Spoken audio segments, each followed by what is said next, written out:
स्वागत है। आज हम एक बहुत ही दिलचस्प जापानी कॉन्सेप्ट पे बात करने वाले हैं, इकिगाई। हाँ, इकिगाई। हमारे पास हेक्टर गार्सिया और फ्रांसिस्क मिरालिस की किताब है इकिगाई, खुशहाल जीवन का जापानी रहस्य। इससे कुछ आइडियाज लेंगे। बिल्कुल। मकसद ये समझना है कि क्या वाकई लंबी और खुशहाल जिंदगी का कोई राज है जिसे हम अपना सकें। हाँ, देखते हैं। चलिए पता लगाते हैं। तो पहले ये बताएं, ये इकिगाई आखिर है क्या चीज? सुनने में तो आता है होने की वजह या जीने का मकसद। हाँ, बिल्कुल, रीजन फॉर बीइंग। किताब कहती है कि ये वो जादुई सी जगह है जहाँ 4 बातें मिलती हैं। हाँ, 4 चीजें।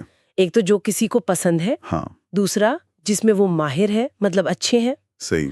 तीसरा जिसकी दुनिया को जरूरत है। हम्म, और चौथा जिसके लिए पैसे भी मिल सकते हैं। बिल्कुल।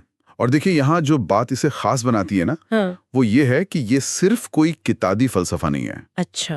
हाँ, शोध में ओकिनावा, जापान के ओगिमी गांव का जिक्र है। हाँ, मैंने भी पढ़ा उसके बारे में। वहाँ लोग वाकई बहुत लंबी उम्र जीते हैं, मतलब 100 साल से भी ज्यादा। कमाल है। और माना जाता है कि इसका एक बड़ा कारण है उनका अपने इकिगाई के साथ जीना। जब जीवन में एक मकसद होता है ना, चाहे छोटा सा ही क्यों ना हो, हाँ। तो वो एक अलग ही ऊर्जा देता है। ऐसा कहते हैं कि तनाव कम होता है और मन भी शांत रहता है। ये ओकिनावा वाली बात वाकई सोचने वाली है ना। बिल्कुल। पर क्या किताब ये बताती है कि उनका मकसद कोई बहुत बड़ा, दुनिया बदलने वाला काम ही होता है, या रोजमर्रा की छोटी चीजें भी इकिगाई हो सकती हैं? बहुत अच्छा सवाल पूछा।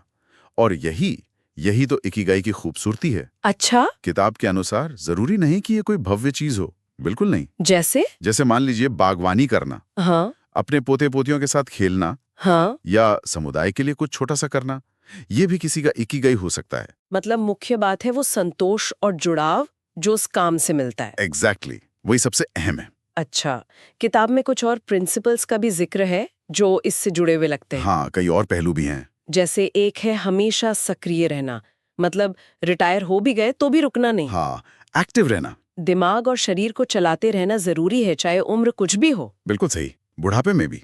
और साथ ही एक और दिलचस्प बात, धीरे चलना। हाँ, ये मुझे भी बड़ा इंटरेस्टिंग लगा। Slow down. मतलब हड़बड़ी छोड़कर पल में जीना और जो कर रहे हैं उसका आनंद लेना। हाँ, ये सारी बातें मिलकर एक तरह का संतुलन बनाती हैं। और इसी संतुलन का एक और जरूरी हिस्सा है खान पान। हाँ, खाने की बात भी है। किताब हारा हाची बू नियम की बात करती है। हारा हाची बू, वो क्या है? इसका मतलब है पेट लगभग 80% भर जाए तो खाना रोक देना, पूरा ठूस कर नहीं खाना। अच्छा, मतलब थोड़ी गुंजाइश रखना। हाँ, और ज्यादातर पौधे आधारित खाना, मतलब सब्जियां, फल, ताजा और मौसमी खाने पर जोर है। ये सिर्फ वजन या शारीरिक सेहत के लिए नहीं है, बल्कि ये पूरी जीवन शैली का हिस्सा है, मन और तन दोनों को हल्का रखने के लिए। तो ये तो हुई व्यक्तिगत आदतें, एक्टिव रहना, धीरे चलना, सही खाना। लेकिन क्या इकिगाई सिर्फ अपने आप में ढूंढने वाली चीज है, या दूसरों के साथ जुड़ने का भी इसमें कोई रोल है? अरे बिल्कुल है, बहुत बड़ा रोल है। अच्छा। स्रोत बताते हैं कि मजबूत सामाजिक रिश्ते और अपने समुदाय से जुड़ाव वो बेहद जरूरी हैं। सोशल कनेक्शन मतलब। हाँ, रोजमर्रा की बातचीत, दोस्तों के साथ कोई शौक पूरा करना या किसी ग्रुप का हिस्सा होना, ये सब लंबी और खुशहाल जिंदगी के लिए बहुत अहम माने गए हैं। अकेलेपन से बचना जरूरी है। सही बात है। और एक फ्लो स्टेट की भी बात आई थी, वो क्या चीज है? हाँ, फ्लो, प्रवाह।